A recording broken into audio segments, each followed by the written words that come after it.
Good evening. As I promised in one of my videos, I said for WAEC you must understand equation of motion. So in this video, I'll be taking you equation of motion. If you are new to this channel, please subscribe to our channel, like this video and share with friends. So for you to pass WAEC, you must understand the equation of motion. Everything that deals with it and the proving, I'm going to teach you in this video. So let's get there. Now, to solve equation of motion, the first thing we have to do is to write velocity is equal to displacement over time. This displacement can also be taken as distance. Now, making this s the subject of the formula, we cross multiply, this comes here. So we have Vt is equal to x. So therefore, our x is equal to Vt. Now, mind you, this V doesn't stand alone. We take it as an average velocity, because average velocity means initial velocity plus final velocity all over 2. That is, we are taking average of initial and final. So we slot in this for this into here. So therefore, our distance will be equal to, instead of this, we are having this u plus v all over 2. Mind you, we still have t multiplied by t. I will take this as equation 1 under motion. Now, to get the second equation, remember that our v, that is our acceleration, is equal to change in velocity, that is final velocity minus initial velocity over time. Cross multiplication, this t multiplies a, it means we have at is equal to v minus u. Now, when minus u comes here, it becomes at plus u is equal to v. Rearranging, it means therefore v is equal to u plus at. I take this as equation 2 under the motion. Now, to get our equation 3, we substitute this into equation 1 for this. When we substitute this into here, it means our x is equal to, now, so x is equal to, open bracket, u plus, instead of v, we'll be having this, so u plus at all over 2, close bracket, we have our t. Simplifying this, x is equal to u plus u, that's 2u plus at all over 2 into t. T opens the bracket, so we have x is equal to 2ut plus at squared all over 2. In mathematics, we can put this separately. Now, 2ut divided by 2 plus at squared divided by 2. So it means 2 cancels 2 here. So we have x is equal to ut plus at squared over 2. This is our equation 3. In some textbook, they say x is equal to ut plus half at squared. It's still the same thing. How can we now get equation 4? To get our equation 4, we go back to our equation 2, which says v is equal to u plus at. We now square both sides. Squaring both sides, we have v squared is equal to, into bracket, u plus at, open another bracket, u plus at. So therefore, v squared is equal to u multiplied by u, that's u squared. Now, u multiplied by at, that's plus u at, okay, plus this multiplied by this, that's also u at. This multiplied by this, that's plus a squared t squared. Alright, so we have v squared is equal to u squared, this and these are like terms, plus 2uat plus a squared t squared. Now, we want to do something now. Let's take away 2 and a, so that we have ut, something similar to this. Something similar to this. We have ut. So what do we do next? So 2a is getting out. So we say v squared is equal to u squared. So we have to factorize out.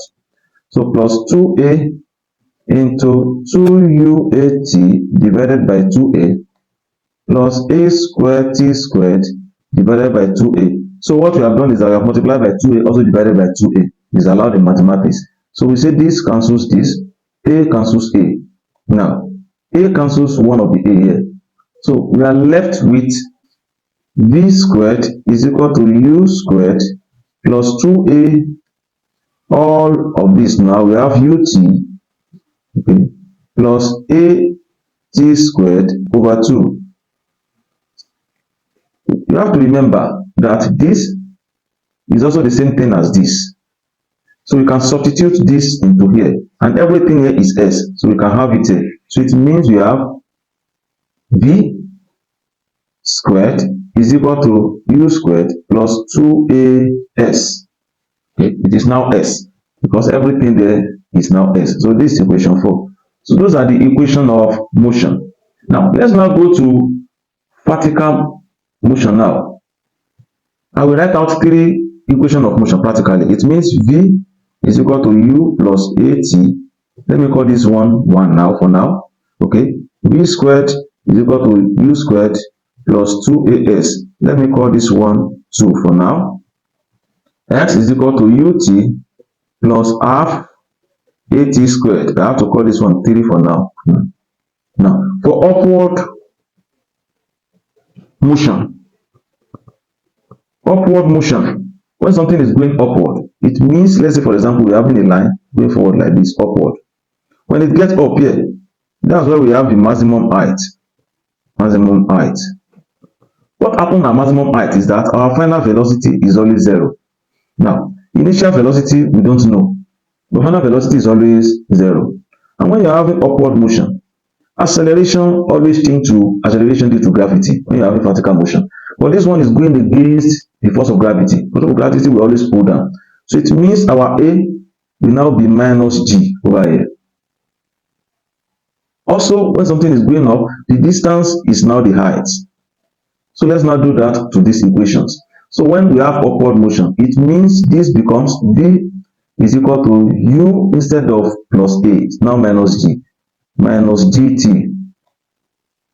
This also becomes V squared is equal to U squared minus 2 instead of, we have G, we have a minus because this one changes to minus. S will now become H. Now, this now distance. Distance also become H is equal to UT minus half GT squared. These are equations for upward motion. From the upward motion, so if you want to take the downward motion, everything here will be positive. Okay, that's for the downward motion. So for the downward motion,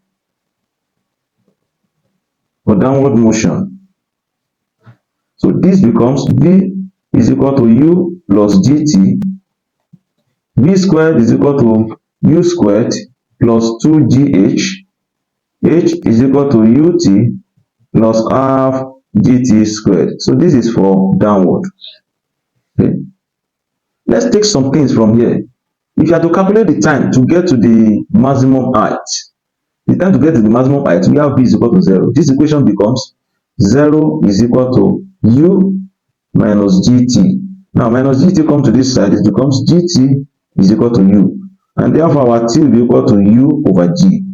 This is the formula we can use to calculate the time to get to the maximum height. Now, time of flight means the time it used on air, the time to go up and to come down. That will be 2 of this. That's 2 of this. So time of flight means T will be equal to 2U over G. That is time of flight. So we use capital letter T for that now. Time of flight. That is now more or less like a period. Time to go up and to come down. Now, to get your maximum height, our maximum height H, how can we get it? We get it from this equation.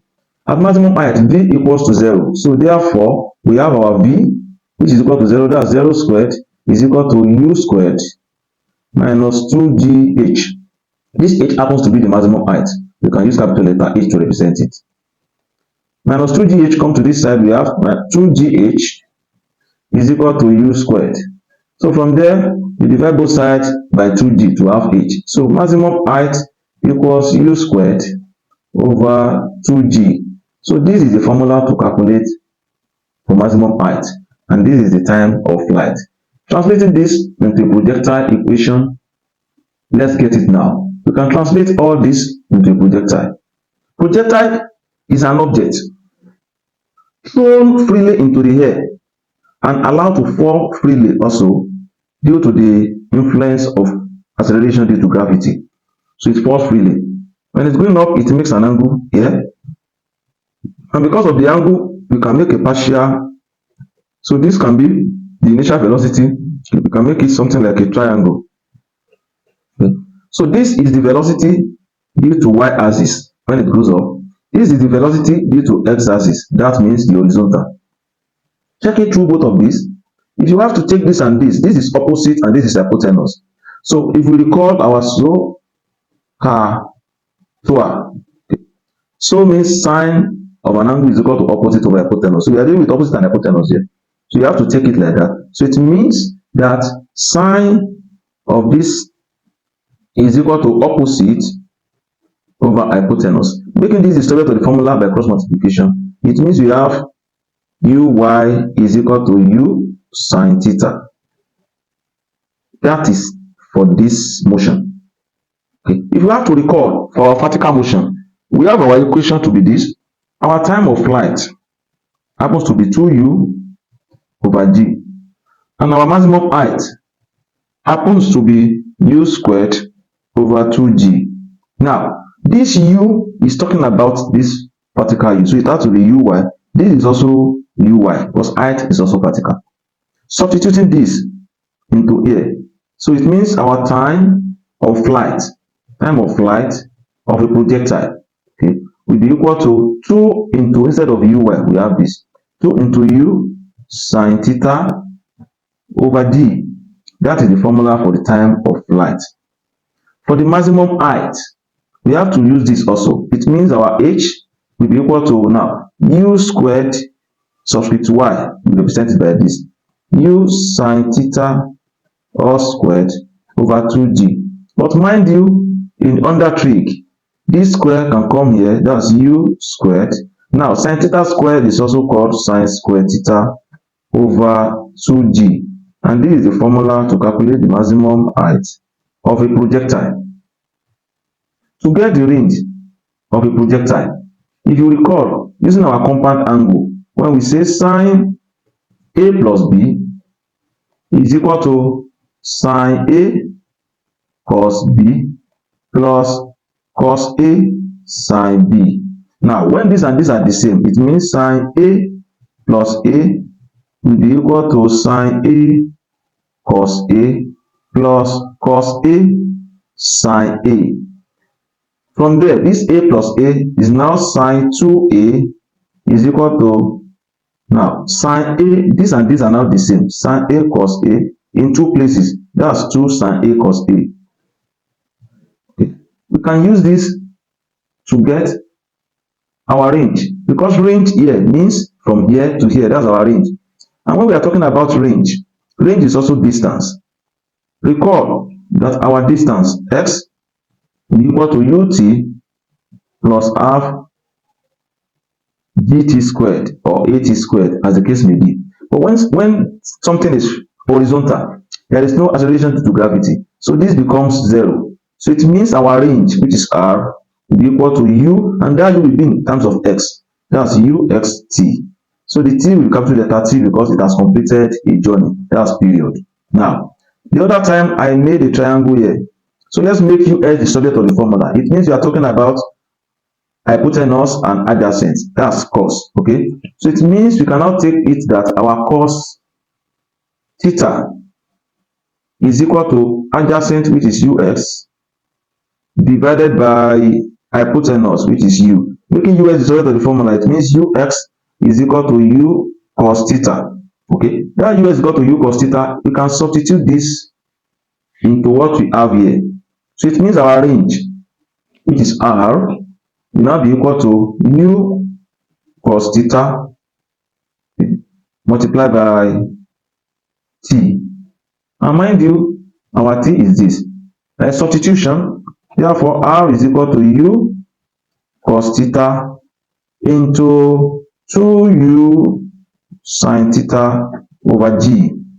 Now our r will be equal to, when we multiply, let's multiply 2u, multiplying this, we can give us 2u squared, or u squared, let it be there. So we have u squared into 2 sine theta cos theta all over g. Now our r is equal to, looking at this, our 2, let's take this as theta. 2 sine theta cos theta will be equal to sine 2 theta. So here we have u squared sine 2 theta over g. This is the formula of range for projectile. Thank you for watching this video. Don't forget to subscribe and like this video. Thanks and God bless.